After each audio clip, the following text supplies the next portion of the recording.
All right, welcome everybody. My name is Roger Berkowitz. I'm the founder and academic director here at the Hannah Arendt Center at Bard College. And we're going to finish another book today. It's always fun to start a new book, and it's always exciting to finish one. And it's nice. This is a book that, first of all, we've never read before as a group. But another thing I'll say about it, and I think I've said it before, is I don't think there's many people who read this book as a book. It's a collection of essays that covers over almost 30 years of Arendt's life. And, it's people pick out an essay here and there to read.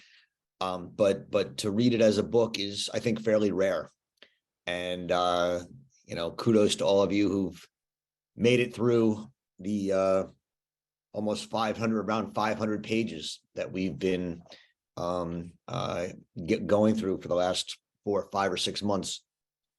And I think I've said this before as well, but to read Hannah Arendt's Jewish writings, the Jewish writings of Hannah Arendt, edited by Jerome Cohen and Ron Feldman, I'm sorry, are really illuminating. It has shown the deep roots of Arendt's thinking, her political thinking, in her encounter with the Jewish world and her Jewish tradition, and of course Zionism, as well as anti-Semitism and the state of Israel and the Eichmann controversy. And so it's been a pleasure to read it. We'll finish it today, and right away on Friday of next week, in 1 week, we're starting a series of readings on Arendt and race. Now, we've never done this before in the reading group, so it'll be an experiment. So instead of just reading a book, which is what we've always done, we will read 6 or 7 different essays and books that Arendt wrote over the course of her life on the question of race, and as a way of helping us to think through her approach to race and how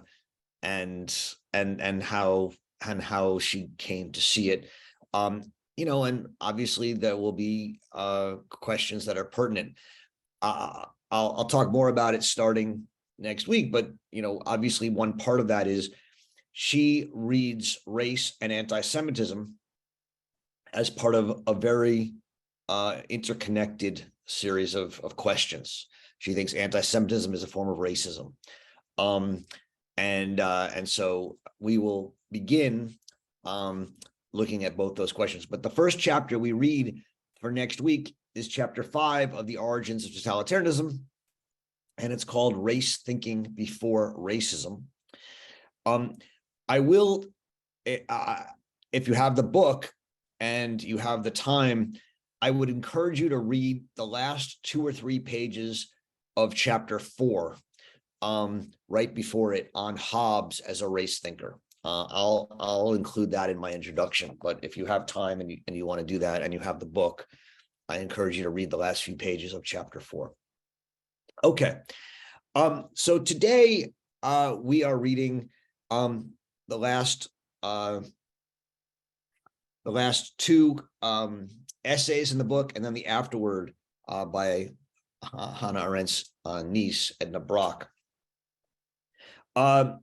The first is an interview or a conversation that she has with Thilo Koch, called The Eichmann's Case and the Germans. And in that interview or conversation, Koch begins by asking her very simply, what's the thesis of your book on Eichmann? And I think Arendt answers in a way that I think is very Arendtian, that there is no thesis. And that's something I think we have to take seriously. It's something she maintained pretty much consistently. And I think it's something that we can ask about many of her books, but certainly in this book, what she says is the book was not an argument. It was a report. And it's important to remember that the title of the book as it came out was Eichmann in Jerusalem, a report on the banality of evil. And what does she mean that it has no thesis? I think she means, on the one hand, first of all, that the book wasn't written to defend a thesis. It has become, in some sense, one argument in the defense of a thesis of the banality of evil. But she says that's not why it was written. She says the book was simply written as a report about facts, about a trial. So on the next paragraph, she says, the controversy about the book is mostly about facts and not theses or opinions, about facts that are then rigged into theories to rob them of their factual character. What does that mean, to rig facts into theories to rob them of their factual character? Well, she gives examples, and so maybe we should just look at those. She says, what came to light during the trial, the proceedings, establishing his guilt, was the totality of a moral collapse in the heart of Europe in all its horrible factuality.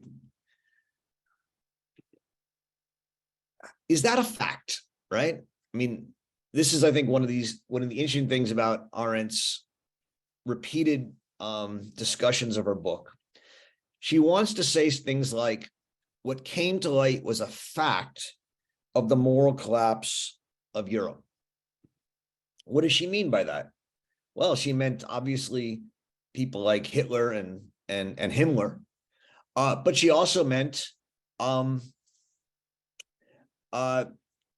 those people like Eichmann, who maybe had a inkling that what they were doing was wrong, but put that aside in order to pursue their career or defend an ideology. And then also people who, turn the other cheek or turn the other way and just tried not to think about it too much. And even people in camps, Jews and non-Jews, who made the decision to collaborate with the Nazis in order to gain certain benefits. To her, watching the trial and reading the 1,000 pages of transcripts of the trial, it was simply a fact that the vast majority of people in Europe, Jew and non-Jew, or I'll put it differently, the vast majority of people in Europe, Nazi, European, communist, intellectual, and Jew, were just not acting morally. Morality was not driving their approach to life. And for her, that was a fact. And it struck her, right? And so she reported on it in different ways. And what she says is that a lot of the response to the book is an attempt to deny that fact. So she says, one can dodge that factuality in various ways by denying it, right? By simply saying, no, people were moral. By responding with pathos-laden admissions of guilt that carry no obligations and smother anything specific. To say, oh, we were all wrong, we were all this, but not actually identifying who actually did things wrong and who actually killed people and who actually gassed people and who actually wrote the laws. Sort of saying, oh, it was just all of us were in like a kind of collective fantasy of, doing things wrong and not making distinctions. Or by asserting that what happened at Auschwitz was merely the consequence of an ancient hatred of Jews, the greatest pogrom. Again, the idea that there's an ancient anti-Semitism. Arendt thinks this is a great avoidance of what happened. Yes, anti-Semitism has existed for a long time, but no, anti-Semitism for most of Jewish history and world history did not lead to mass extermination. And mass extermination was something different.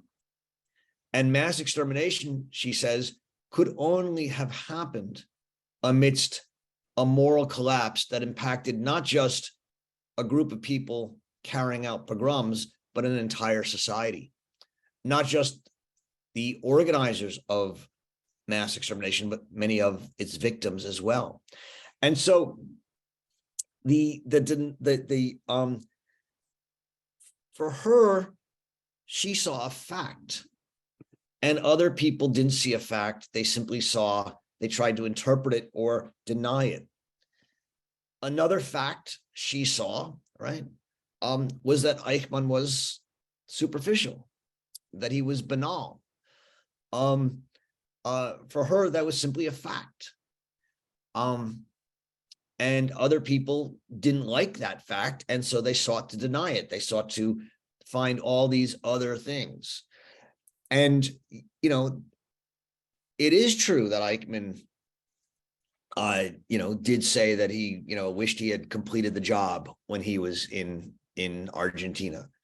Arendt knew that. She read that quotation. She knew what he was talking about, but she doesn't think it changes the fact that he wasn't demonic. She thinks it is just more evidence that here's a guy who was so shallow that he cared more about doing his job well and getting promoted and supporting a movement he was part of than he did about morality or doing the right thing.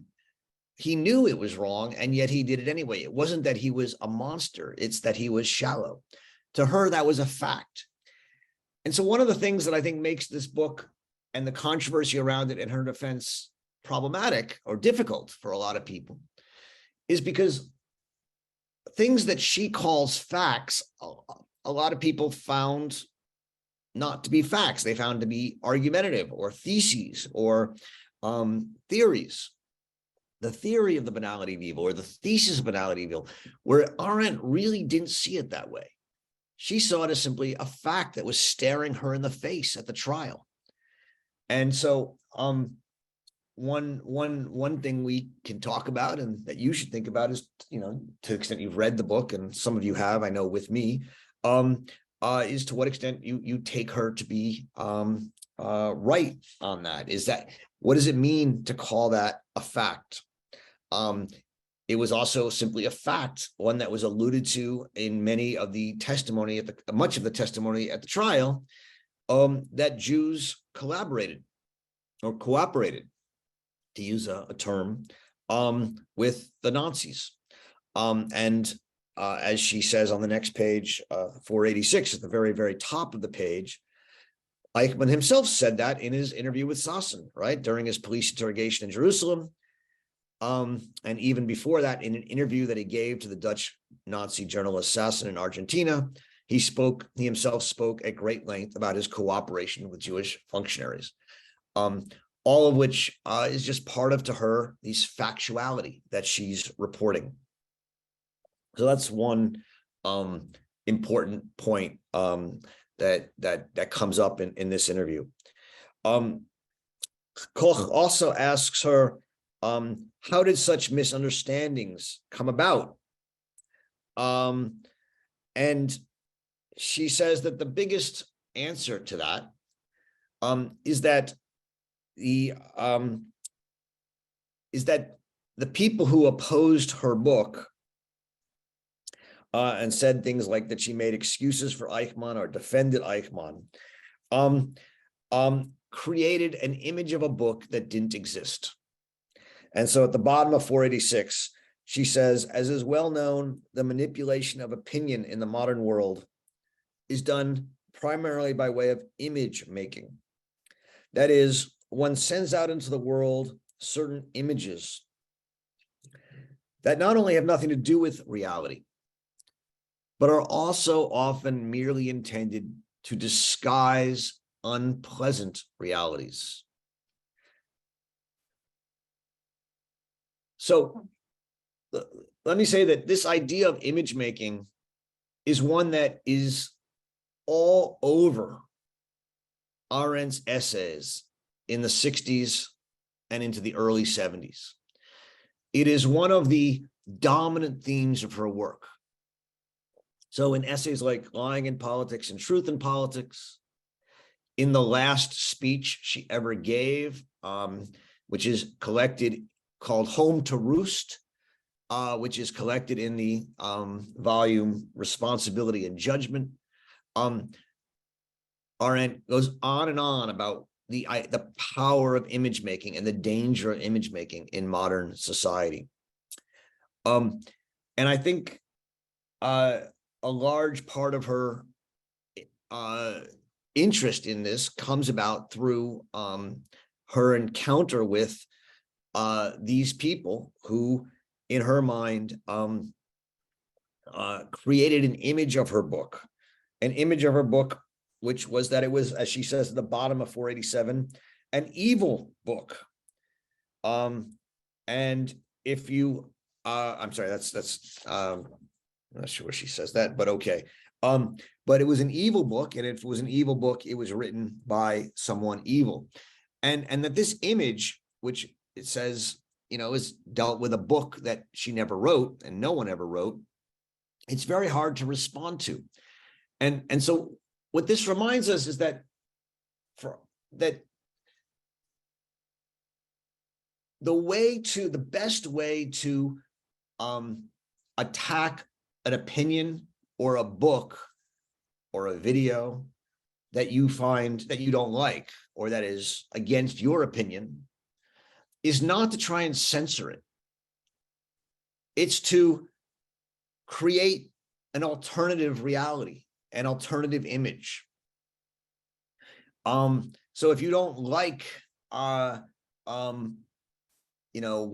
it is, abortion, the best way to do is to create images of people taking full babies out and killing them. Because what you do is you create an alternative reality. And that alternative reality now exists. And if I say to you, well, but that's not what people are doing, it becomes my opinion against your opinion. And we've taken fact and turned it into a contest of opinion. And so this idea of the creation of images is a fundamental attack on factuality, because all facts are simply now rendered opinions. And if you consistently articulate an image that is not based in fact, but you've made up, but if you make that image one that is appealing to people, to a group of people, they will prefer that image because it makes sense to them and it confirms their basic worldview over reality, over factuality. And that is the danger and power of images. And that is why that is one of the great lessons, I think, that Arendt took out of the Eichmann controversy. She comes back to it again in the essay Lying in Politics, to just take one example, around the Pentagon Papers and the way that the U.S. government had created an image of how the war was going that had nothing to do with reality, but that became the justification for the war. And I think this power of the image, the fact that we have embraced the techniques of what she would call Madison Avenue, although it's certainly long since become a national and international business rather than one located on Madison Avenue, that we've embraced the power of public relations, image making, and that so much of the fundamental policy of a country or of a school or of a business is not based on, morality or making money, but it's about promoting an image. That we now live in a world in which image making is so central to everything we do that there are no facts left, to the extent that every fact is countered by multiple alternative images, alternative realities, alternative facts, as we have now come to talk about them. And they're all simply rendered opinions. And how do you confront all those opinions? How do you try and defend factuality? And the problem is, if you simply try and attack the image and say, that's not the book I wrote, right? It doesn't work because, people will say, well, no, that's what you wrote. That's the, and the image now overwhelms the actual fact or factuality or reality. And so this is, I think, a huge part of what she sees as what she learned from the Eichmann controversy. On 488 at the bottom, she's asked again, what contribution your book can make now that it has been published in Germany. And what she says is that when she went back to Germany in 1949, what she encountered is that people who had been innocent were acknowledged their guilt, and people who had been guilty made excuses and didn't acknowledge their guilt. And she says that what she learns from this is that at the very bottom of the page 488, she says, I've begun to have my doubts about the innocent confessing their guilt. She thinks that if you're innocent and you say, I'm guilty, if you're a German who, was in the resistance, or even if you're a German who simply lived, their lives and didn't do much else, and you say, I was guilty and I'm at fault for the Holocaust, she says, such statements have often served to cover up the guilty. Because if you say you're guilty, you don't make the meaningful distinction between who is guilty and who is not.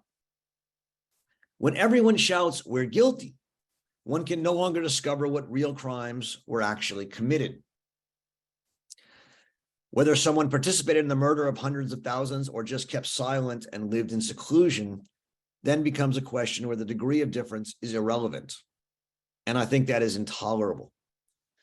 So she now makes a distinction, which again is one she makes in many of her works in the 60s, between responsibility and guilt.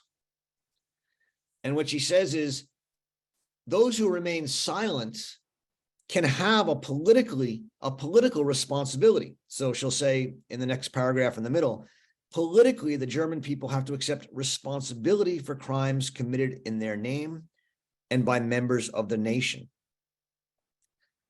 Something that only a more or less insignificant minority does not believe nowadays. You have to, as politically, accept responsibility. What does that mean? Well, how do you politically accept responsibility? It can be reparations. It can be it can be a political apology of some sort. I don't know if apology is the right word. It can be a political reckoning. It can be teaching the facts that happened. And it can be an admission that the German nation did this. But she says that has nothing to do with the personal feelings of individuals. We have to be able to separate guilt and say that the people who are guilty are actually the ones who committed the murders and did what they did, or in Eichmann's case, transported the people. And you have to be willing to convict those people, right? So there's a big difference between an American who lived in the era of Trump, and those who actually on January 6th sought to overturn an election. And you can't simply say, well, because I'm here, I was guilty. And this gets us also into things that we're going to start talking about next week when we have our discussions about race and Arendt, about white guilt and things like that. And she's going to be someone who wants to argue that all Americans, and certainly white Americans, are going to have to take responsibility politically for the racial history of this country. But she doesn't think everyone should say, I'm guilty, right? And we'll get there in the next few weeks as we talk about her work on race. Related to that, in the next section on the destruction of 6 million, she's asked, or a number of people, including her, are asked, why did the world keep silent as Hitler slaughtered Jews? And her answer is the world didn't keep silent, right? She goes on and shows how many people condemned it. She says what actually happened is not that the world kept silent, but they didn't do anything, right? They didn't allow free immigration of Jews.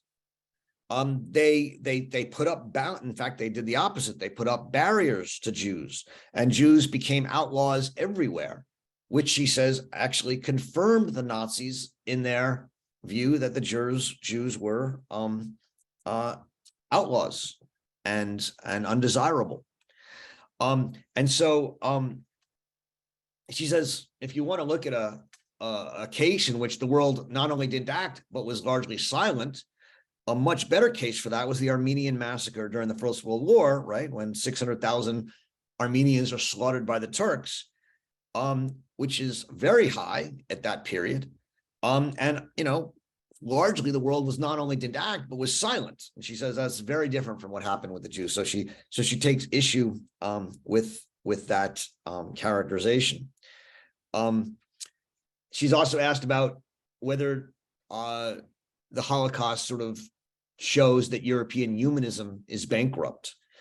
And she says, no, but it does show maybe that European liberalism was bankrupt. And primarily insofar as it was unwilling to face facts, the realities, to face realities, and its tendency to escape into some fool's paradise of firmly held ideological conviction when confronted with facts. And this goes back to the image, but in this case, it's not the images of people attacking her book or defending a war. It's the image of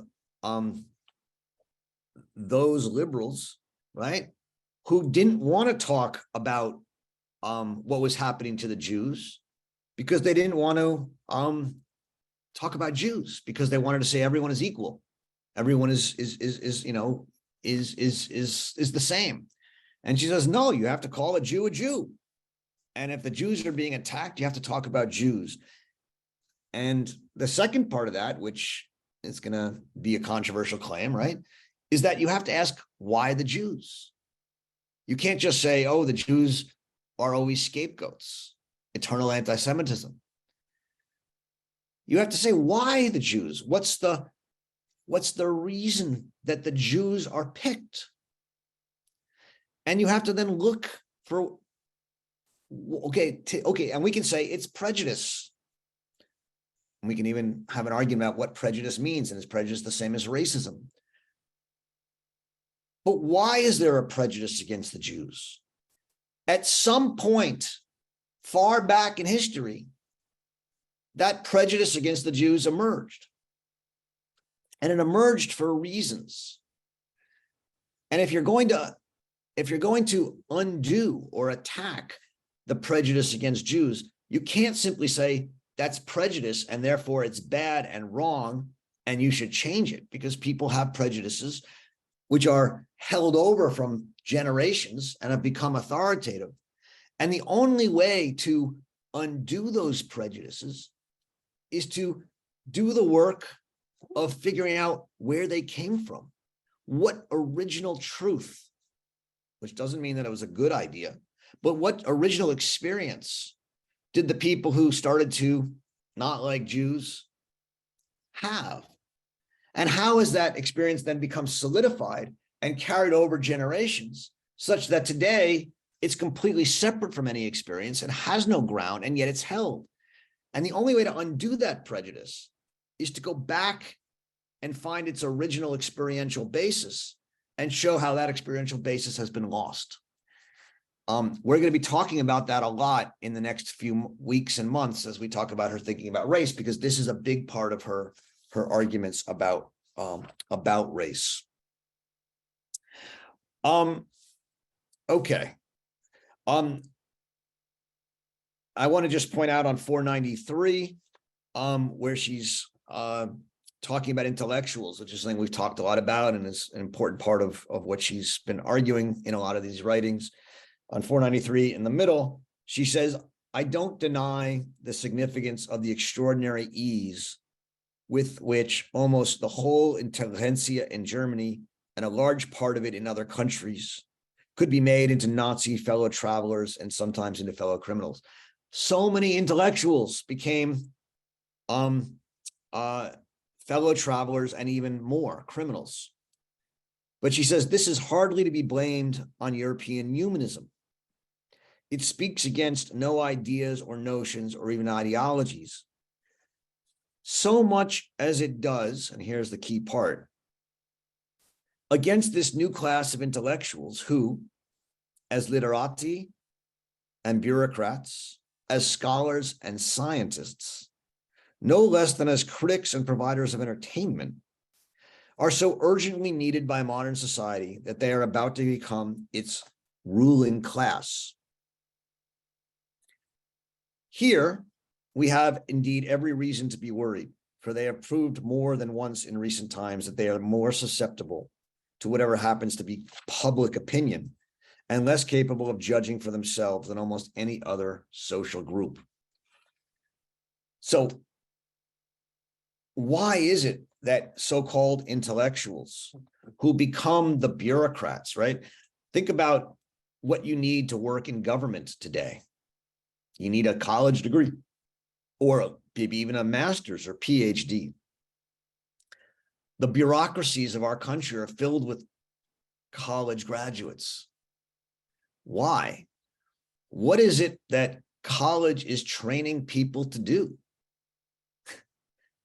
And what part of what she's saying is we have to come to grips with the fact that what college seems to be training people to do, what being an intellectual today seems to equip people to do, is to become incapable of judging,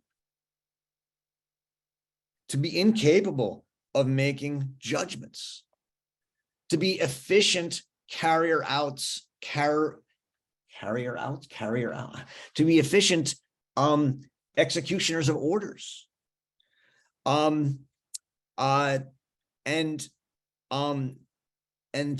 so this is why in the essay Lying in Politics, she says that the greatest danger to modern Republican democracy, small r Republican democracy, is the entry of intellectual problem solvers into government.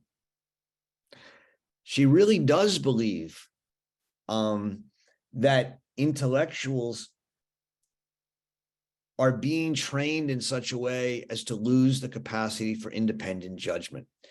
And I think a big part of understanding her work throughout her life, but certainly in the 60s, is to understand the basis for that. And a big part of it is that she encountered so many intellectuals who became either criminals or fellow travelers, including to some extent her former teacher Heidegger, but certainly many others. And she wondered why that was happening. All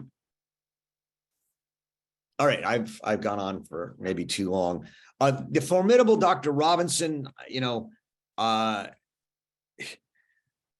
I hope you read it, and I mean, I think if you read it, you do get a sense of the way in which the attack on her book was just so overwhelmingly directed by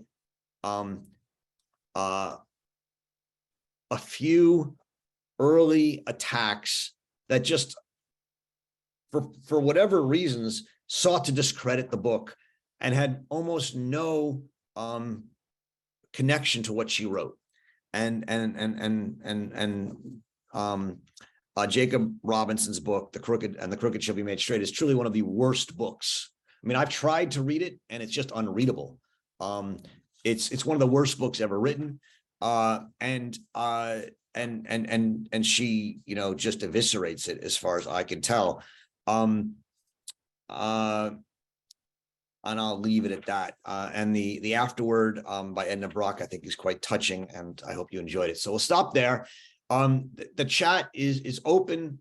Please be respectful to each other in the chat. And if you want to ask questions, you can go down to the reaction button and hit raise hand, and we will have a discussion. I've obviously said very little that of interest because nobody is raising. There we go. Vivian Ken and Vivian start. All right, Ken, you want to go first? Then I don't know. On my screen, you're first, but I don't know if that was the order you came up in or not. But I think it was a tie. It was a tie. Yeah, whatever you want. All right, Ken and then Vivian. Okay, yeah, I think this follows. One was like her anger at Dr. Robinson is partly based on him not paying attention to what she considered facts and not reading closely. But also, I just wanted to bring in something that she said to Gershom Scholem, which seems relevant. She had a couple, sorry, it's my dog. She had a couple of falling outs with him. And the biggest one was, I'm going to let him out, was around Zionism Reconsidered. That was the first one.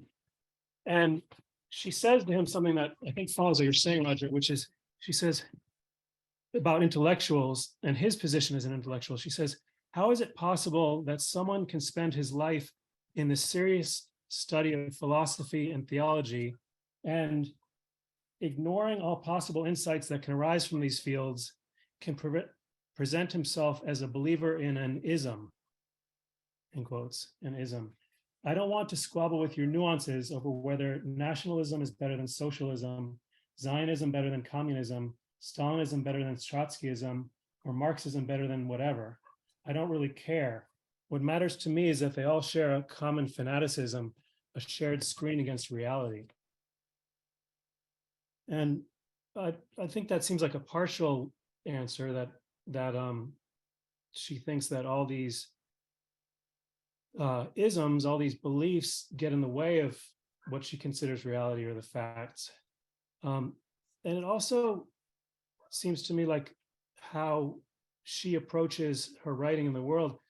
I think a lot of the confusion about her writing is that she writes very differently than almost anyone else I've ever read, which is that for someone so brilliant, she always starts off not knowing.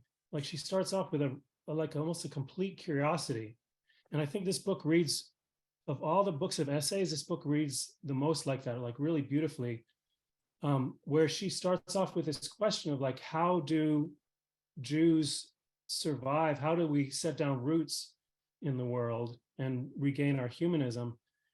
And especially in this place, Palestine, where there's so much extremism, how do we go about and do that? But she does it in a way where she's writing because she doesn't know the answers to these things. She's not writing because she wants to explain something she already knows. And it seems like a lot of these misconceptions always come from people pegging one thing she says and calling her an extremist, like saying, well, she said that, and ignoring the sort of argument she's making and the counter arguments that she's making. And the last thing I want to say about that is that I think when people ask me now what she is, if they say she's a philosopher or whatever, and she denies all that, I think she's a radical in the way that she defines it. She's a radical as opposed to an extremist. The way she defines it is a radical looks for the roots in all matters as they present themselves. So that's what you were talking about a lot today, is like looking at matters as they present themselves. So, as many facts as possible. And then she goes on, she says, the radical tradition everywhere, the tradition of naysaying and independence, of cheerful negativism when confronted with the temptation of realpolitik, and of self-confidence, pride, and trust in one's own judgment. These qualities distinguish the radical, who always remains true to reality in her search for the root of the matter, from the extremist, who single-mindedly follows the logic of whatever cause he may espouse at the moment. She was writing that about Dwight McDonald, but I think it applies to her quite well. Thank you. Thank you, Ken. Now, all three of the points, if I can separate them into 3 points that you made, I think are exceptionally well stated and relevant. On the question of intellectuals and isms, absolutely. She doesn't say it here, but in other essays that she writes much earlier, even one of the reasons she gives for the dangers of intellectuals is that they have been trained in rationality. Now, what's wrong with that? Depends what you mean by rationality, right? If we mean by rationality, Vernunft in the German word, like a kind of deep knowing, or what you might call radical knowing, that's great. But if you mean by rationality the way of thinking based on ratio, right, or proportions and ratios, then rationality is a kind of thinking that seeks to make points and argue, and leads to what she'll call rationalizations, which is a kind of argument towards some end, the marshaling of facts to make a point, not to actually be factual. And here's where I think I'm going to at least offer you my answer to the question of why college educated people are so dangerous, right? Is that what they're learning is not how to make judgments, but how to marshal data and facts into an argument. And in doing so, they look for the facts and the data and the feelings that will rationalize whatever argument they have to rationalize. And they are exceptionally good at it, so good at it that they convince themselves that their argument, their rationalizations are true. And so, one of the questions that I think this raises is, how do you teach judgment as opposed to rationalization? And that's one of the hardest questions we, as those of us, not all of us on this call are, but those of us who are in the professional habit of teaching younger people, one of the questions we have to ask ourselves, right, is how can we avoid teaching rationality and instead teach judgment? And one of the problems is that judgment, as Kant told us, is the one thing you can't teach. Well, that's not what he said. What he said is the only way to teach judgment is by example. And so you have to put examples of good judgment and bad judgment in front of people and have them reflect on it. And that's the only way Kant thinks you can teach judgment. And Arendt agrees with that and speaks very highly of that in her book on Kant's political philosophy. I think the isms, whether you're communism or racism or anti-Semitism or liberalism, to the extent you are committed to any ism, nationalism, Zionism, you're going to look for the arguments that support your cause, and you're not going to do what I think you very rightly called, I think you're right to call her a radical thinker in the sense that she means it, which is to go back to the roots, go back to the facts, go back to the factual matter, the phenomenology, if you want to put it in that way. And so that all leads to, I think, the third point you made it second, but the third point, which is that so much of her style of writing is to begin with a blowing up of the relevant isms, theories that are around an issue, and then saying, how do we think this issue deeply, right? You know, in the human condition, how do we move away from scientism, progressivism, automation, automation, etc., and think what we are doing in this world. And those are the ways she often approaches a question. And so she opens it up onto this sort of field of, let's go back to the facts. Now, let's also remember that there are no facts outside of a story, right? This is one of her points she makes all the time. So to the extent that she's now going to go and marshal a number of facts, she's going to tell a story. The difference is she's not telling a story that she's offering as a thesis with an answer. None of her books that I know of offer a thesis. I mean, this goes back to what I said at the beginning when she says that the Eichmann book did. I don't think any of her books offer a thesis.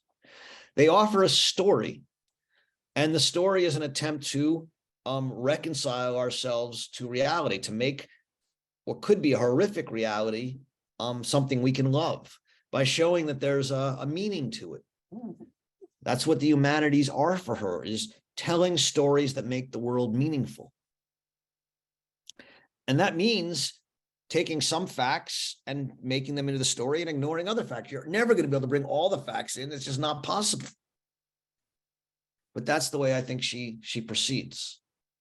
And that breaking up of the isms, breaking up of theories, and then finding the facts that to her, as one human viewer, freed from all the different theories, allow her to tell a story that's meaningful, that doesn't say this is the story everyone has to tell, but those who read it and find it meaningful will be provoked to think. That's the way I think she writes. She's a storyteller, and that's what I think she understands the humanities to do. It's why she's so interested in protecting the humanities from their disappearance into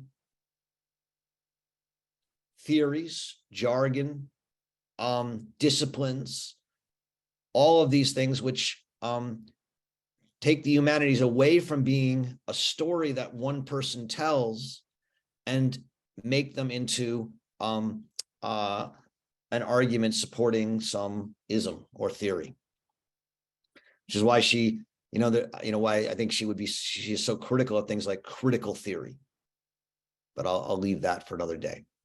Vivian, you're up. Hi, I really appreciated what Ken had to say, and particularly the very important part, just touching on distinction between Arendt's radicalism and political extremism, because that's crucial. And I really think that I just feel convinced in every way that her crucifixion by certain groups of people, particularly on the material, the report from Jerusalem that we've been talking about today, is really can be crystallized in the fact that she occupied politically a different terrain. I mean, the people who crucified her were on this political spectrum way to the right of center, and would have seen Arendt as a subversive leftist, socialist, communist way of thinking. And I really think, for me, that explains why the Jewish community here in New York, the Zionist community, so the Jewish community crucified her the way she did. And also, Roger, I particularly appreciated what you have to say today, because it seems to me that because of your background in the law, you're very comfortable with this material, and it's nice. It's good to hear you talk about it, because I mean, the crux. I mean, the distance or the difference or what separates judgment in the law, and I don't know whether that's the same as legal judgment, from moral judgment, which is what she discusses. And anyway, so from all of this sublime to, if not the ridiculous and the prosaic, all I wanted to say when I put my hand up originally was that the one and only Marcel Offels is coming again to the Film Forum at some point in the near future, with a screening of his Sorrow and the Pity, the text of which I read when I was about 15 or 16 years old, and it changed my life. Years later, I saw the film. And that is a film that deals with lots of things. It's a society in crisis, how people behave in an extreme and very unfair circumstance. But really, the big question in that film is, can morality be taught? And you answered this. It's just so important that you mentioned Kant and what you can, and judgment and what you can't teach, and how you teach by example. So yeah, you can teach it, but not in any conventional way of teaching or learning. So the big question in the Sorrow and the Pity, and I know that's not, I mention this only because I think that Marcel Offels takes on such an Arendtian stance. I think the way he puts that film together is very Arendtian. I never thought of that before all the years that I knew the film, until now, that until recently. But to ask, to what extent can morality be taught, where in a film whose form he more or less invented, where you see people indict themselves in front of your eyes, in front of the camera, in front of the eye of the camera. You see who's telling the truth, you see who's lying, and everything that you mentioned in terms of distinction of between responsibility and guilt. All of this is the subject of that film. And who teaches by example? The most unlikely people. When you speak about learning at the university, the way, or unlearning judgment, let's say, at the university, this is shown in this film, where you see such a cross section of society in terms of class and race, and how people behave and the choices they make. And that's not the same as saying that we sit there in judgment upon them, because we don't ever know how we are going to behave under a certain circumstance, or we can't say. But that's all I wanted to say, that it's a film that is so pertinent to this. So maybe those of who can catch it in New York might want to see it again, or see it for the first time for sure. Definitely one of the most, one of the Ur documentary movies ever made anyway. So. Thank you, Vivian. I really appreciate a lot of that, all of that. But I didn't know that Sorrow and the Pity was coming back, so I'll try and catch it when I'm back in New York. I think it is, Arendt has a couple of heroes in the book Eichmann in Jerusalem, just to take that. One is the chief judge of Landau. Landau, who obviously is an educated man, the law degree, and obviously, but most of the others are people without education, right? Not only that, without sense of humor. Landau had a sense of humor that Arendt shared. Yeah. So Corporal Schmidt and Grinspan and others. And so near the end of the book, she has a section where she talks about the 2 or 3 people that were mentioned that sort of were impressive. And they're mostly non-educated people who had who just couldn't do otherwise. Now, she also, two other people she mentions in this category, not in that book, but in her other writings, are Socrates and Karl Jaspers, her teacher. And when she comes to, in one of the essays on Jaspers, which is in Men in Dark Times, which we read, she says that what he had was a certain humanitas, right? And she goes into, what does that mean, humanitas? And what she basically says is that humanitas in this sense means these are people who simply couldn't do things that they thought were wrong. They had this judgment, and where does it come from? And I think one of the questions that Arendt frames for us over her oeuvre, although she doesn't ever, maybe she does, I don't know if she ever puts it so starkly, is why are we living through a crisis of judgment? I mean, she does put that pretty starkly in, I think, in the opening essay of the book, Responsibility and Judgment, on moral responsibility under dictatorship, personal responsibility under dictatorship. And you know, I think there's a number of reasons for it. You know, we have lost what she calls the banisters, right? Religion.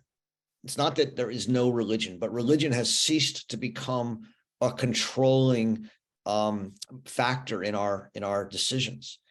And it's not that she was religious, she wasn't, but she's deeply aware that for most people, they need banisters, and religion has ceased to provide those banisters. Same with tradition, and family, you know, and authority. We've lost authority, we've lost tradition, we've lost banisters, we've lost all the authorities. And so what we're left with is rationality. And I've already expressed the sort of danger that she sees in rationality, which is why she makes a distinction between rationality or knowledge on the one hand and thinking. And thinking is has to be the precursor for judgment. And so how do you teach thinking? Well, I mean, that's a great question.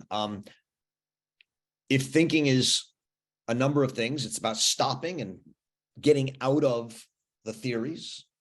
And if thinking is about seeing the world from multiple perspectives and trying to understand the truth of the other guy's perspective, not so you'll agree with him or disagree with him, but so that you'll have a corrective and have to argue now against something that has a truth and argue your truth against their truth and come to some understanding of your new claim. Well, that's how you teach thinking and judgment. You teach it by stopping and think, taking people out of the theories that they share, showing them the way in which the theories that control their thinking are suppressing meaningful narratives and facts, and forcing them to read other narratives and thus other factual stories that provide alternative realities. And that is the only kind of teaching that will produce the kind of thinking and judgment that could prevent evil, as far as I understand it. And that, unfortunately, is not the main kind of thinking going on in our universities today. Can I just say something on the point you mentioned where you talk about religion? It's if you look, I don't know much about the Talmud, but the Talmud is a text that teaches thinking.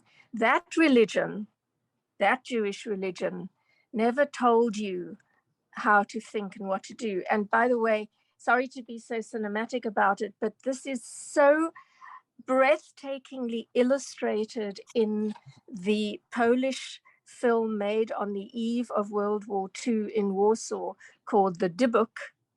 Oh. In the denouement of that film, if you watch that again, you will be stunned and shocked at, that it actually demonstrates this dilemma, and again, the unbreachable distance between a solution that's given in a religion and how it is at odds with or moral judgment, how it is at odds with life and human crises. And anyway, but as I say, it's not that religion just always provided this, although I think religion has been leaned upon in unthinking manner forever, as if it provided. But really, if you go into it the way you would any philosophical or metaphysical text, you won't find answers really.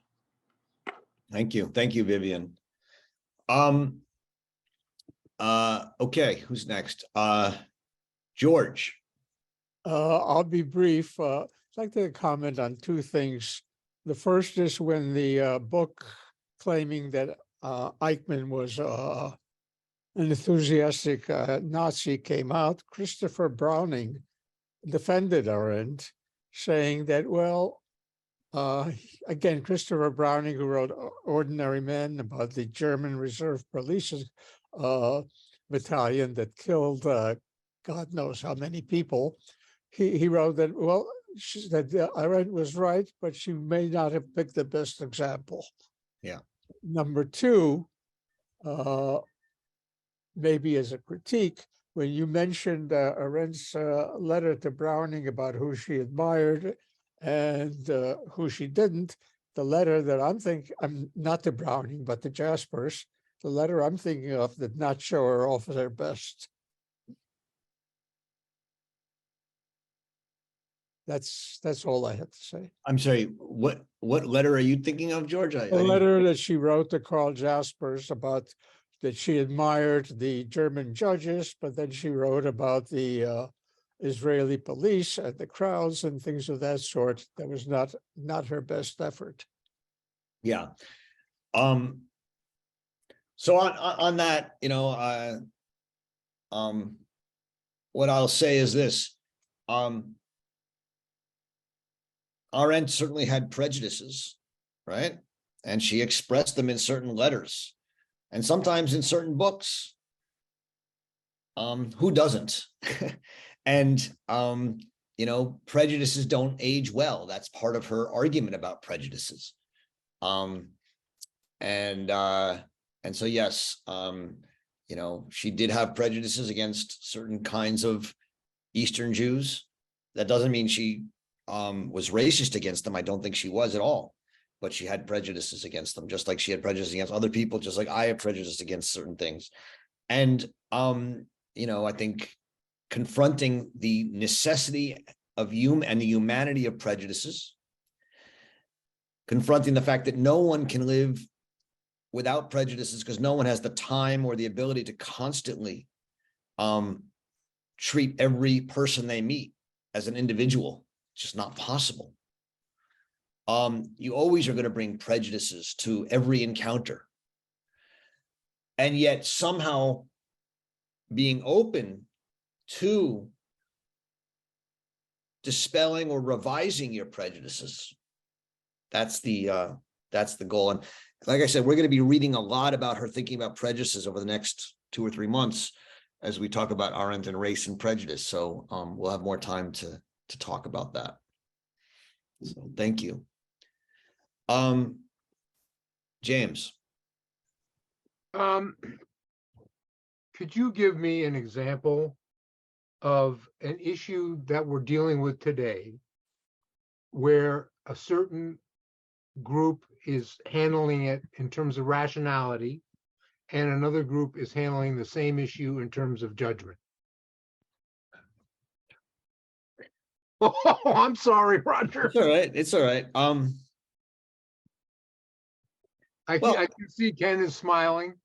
If you have a suggestion, Ken, I'll fire away, baby. I mean, there's almost limitless. There's plenty of examples of groups handling things in terms of rationality. Take almost any issue that's controversial today. Just pick one for me. Pick one for me, James. Tyree, what happened to Tyree? Oh, you got to pick an easy one. Okay. Fine. There's a certain reading of what happened to Tyree, which is that this is an example of racist policing, right? And you put it in that narrative. And then there's people who say, well, okay, all these officers were not white, and many of them were black. What do you do with that? And then what people have said is, well, Du Bois told us, 100 years ago or more, that, that blacks can become racist. They can internalize racism. No doubt that's true. But does that mean that what happened to Tyree is a product of racism? It strikes me that that's an attempt to, and I'm not going to say it's 100% wrong, but it seems to me that there's a lot more complicated things going on. And so then there's the other side, right, which says, therefore, because they were black, it couldn't have been racism.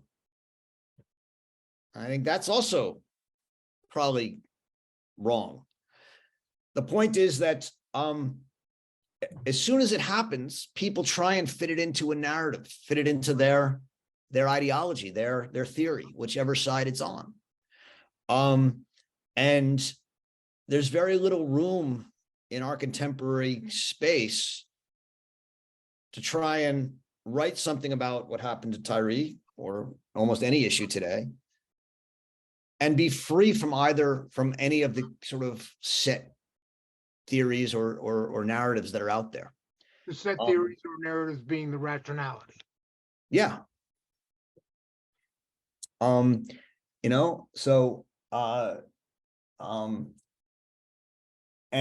if you're a liberal and you try and write something free from it, you get called, whatever, a racist or a traitor or whatever. And if you're a conservative and you try and write something free from it, you get called other things. And the point is that it's very hard to free yourself today in our public discourse from sort of set isms that are out there. And one of the things I think Arendt did so well is, and I've said this before, is that I think one of the things that was amazing about Arendt is that when I read her, I always feel like I'm reading someone who is just encountering something and thinking it through and trying to free herself from all those narratives. And I look for, when I read the web or I read things, I look for other authors who I think are doing that. That to me is that's the kind of person I want to read. There are not many of them. And that's why I keep reading Arendt because I find her one of the few who does it. And she's an example for me of how to think that way when I confront an issue, which is not to say that I live up to her example, but that's the effort. So the rationality is something we just go to instantly to sort of keep ourselves from dealing with the essence and the root of the possible thorns of the issue. Yeah, I mean, if you think of rationality in its root form, it's ratio, right? It's a proportion. It's an attempt to say this equals that, and in a it's a logical analysis. And so if you know that environmentalism is your way of understanding the world, right? Then you're gonna always make the environmentalist argument. Like I have no interest in Jordan Peterson. I'm just gonna put that out there. And yet I saw, a post from Jordan Peterson the other day where Greta Thunberg is holding up her new book on her movement. And he said, what's the carbon footprint of the book? Why did you publish a book and not put it out on PDF? It's a good question, right? I mean, she's going around saying no one should take a plane and no one should do this. Why should you publish a book if you really care about this stuff? And these kind of questions, while it can be a bit of a gotcha and stupid, and I understand that, it shows that all of these ideologies, these isms, these rationalisms, have to ignore certain facts in order to be, in order to uphold themselves. And it's important to be someone who's always willing to see the way any ism, especially one that you embrace, is full of those kind of contradictions. Thank you. Yep, thank you. Vigdis, you're up. Yeah, I think it's a lot of interesting thing has come up, and I have some comments on the question, and it's about the, I mean, Arendt was obviously interesting in understanding, and I think that is the interest in understanding the world we live in as a main kind of guiding line to when you live. And to this goes also this about narratives or storytelling, and I think you have narratives related to pure image making, but you have also, as I think Arendt tries to, narratives related to facts. And when you have these narratives related to facts, it's also interesting to have other people's narratives coming in. And I just follow this yearly Sustainable Development Goal conference. And what's always interesting to me is the stories that comes from people from other parts of the world, the not white people, the not Western people, because their narratives is so obviously linked to facts. And they are not my stories. I don't think I could be able to think them through my thinking in itself, but to have them.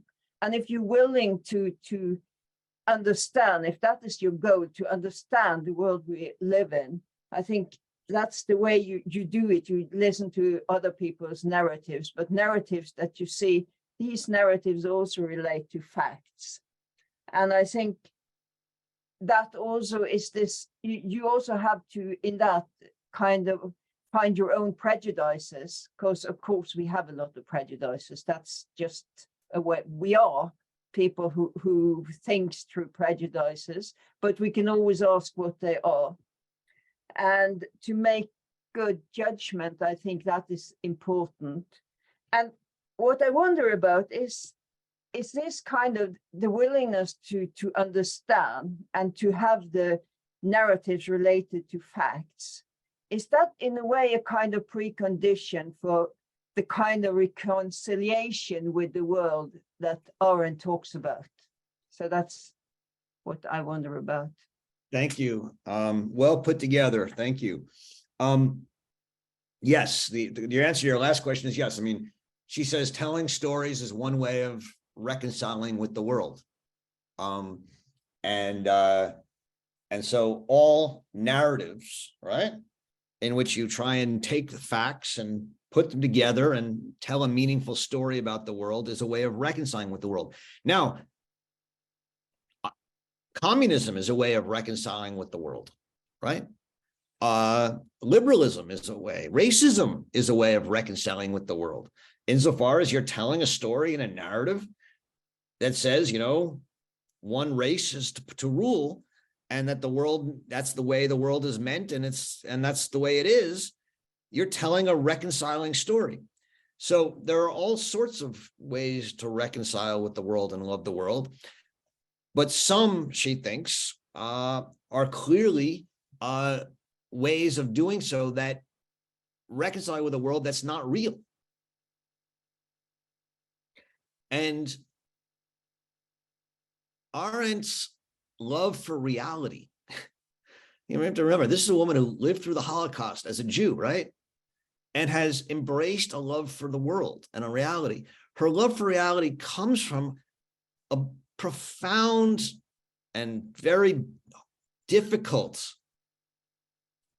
acquired respect for and love for contingency and human freedom and chance and the possibility of responding to great evils with humanity.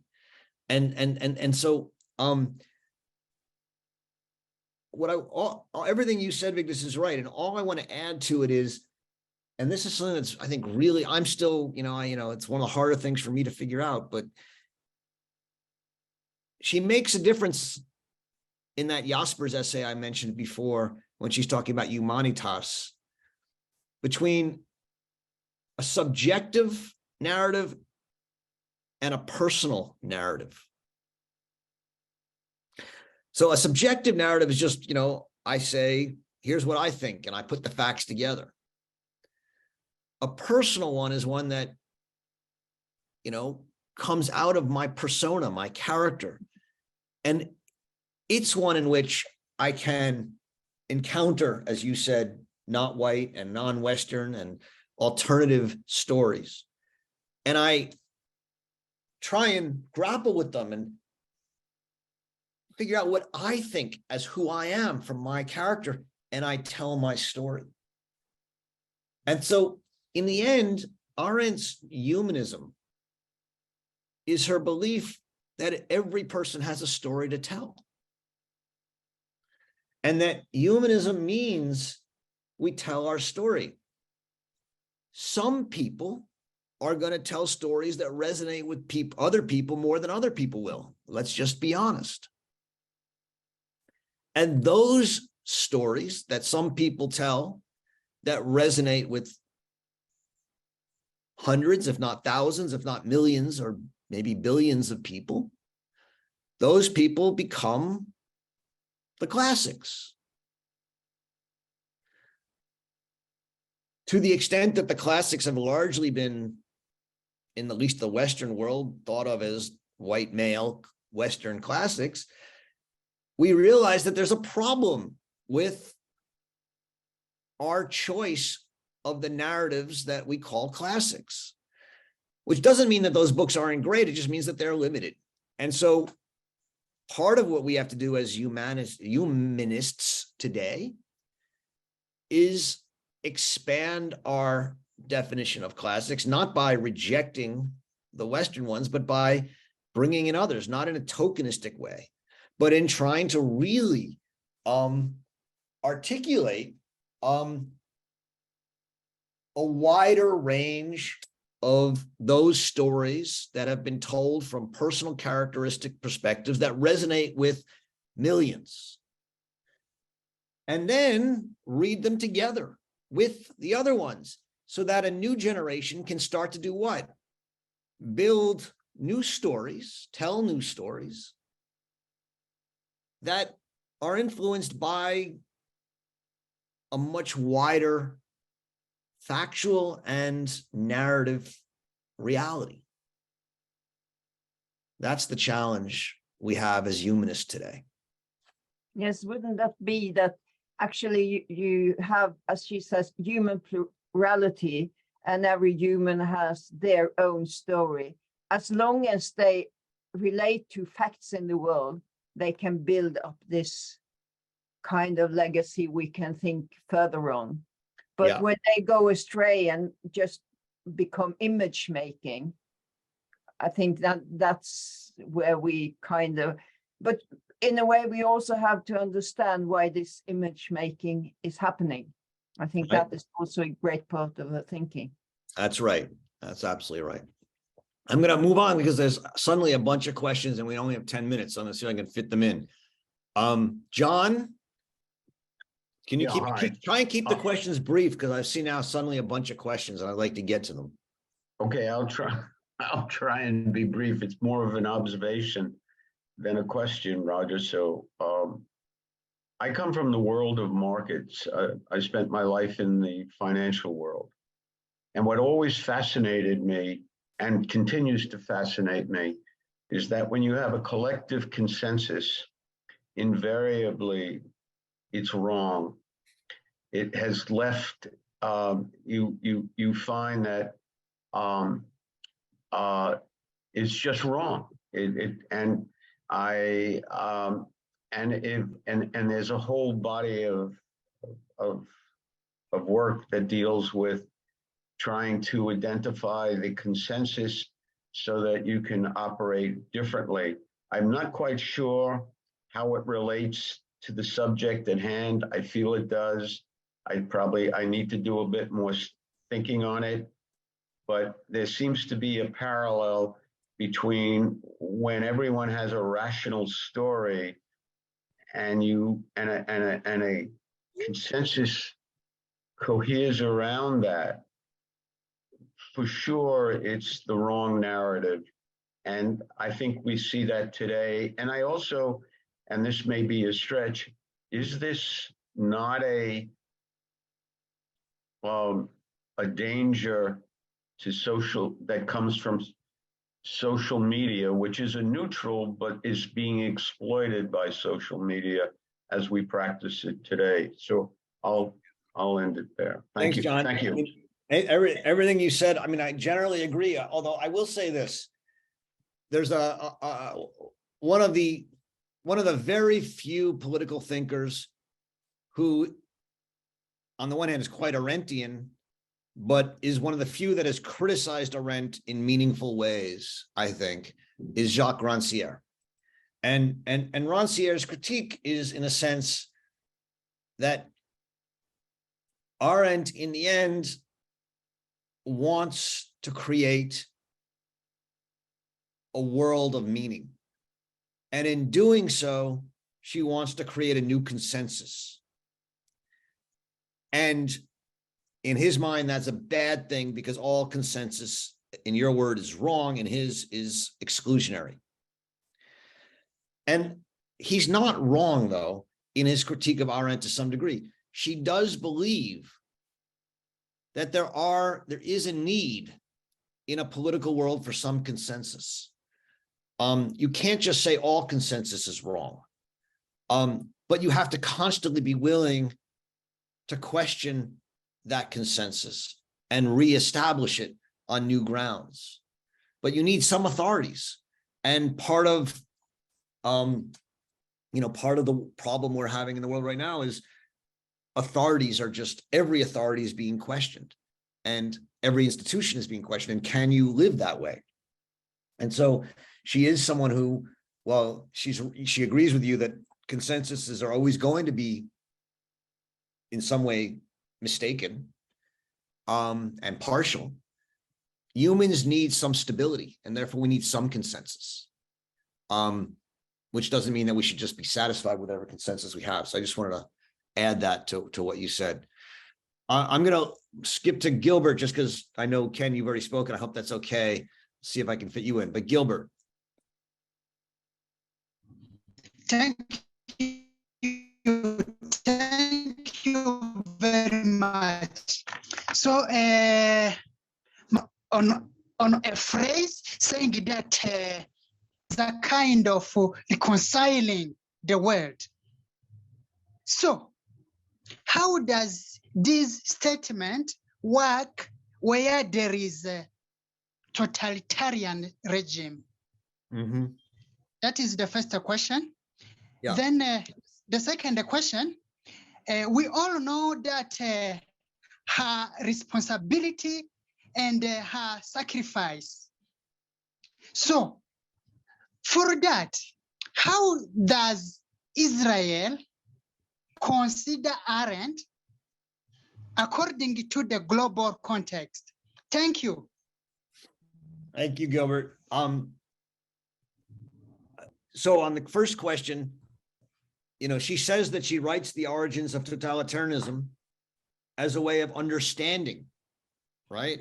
Not to defend or just critique, but to understand, and in understanding, then to be able to resist. But understanding is a form of reconciliation. And what she wants to say is, look, totalitarianism was not an accident. It happened for a very particular set of reasons, which she tries to elaborate in 500 and some odd pages in The Origins of Totalitarianism. And if you understand that totalitarianism was thus a meaningful story told and accepted by the majority of people in Germany, and by the way, many other people in other countries around the world in the 1920s and 30s and 40s, you understand that our world is one in which totalitarianism offers a meaningful response to real problems. And we have to reconcile to that world so that we can resist totalitarianism.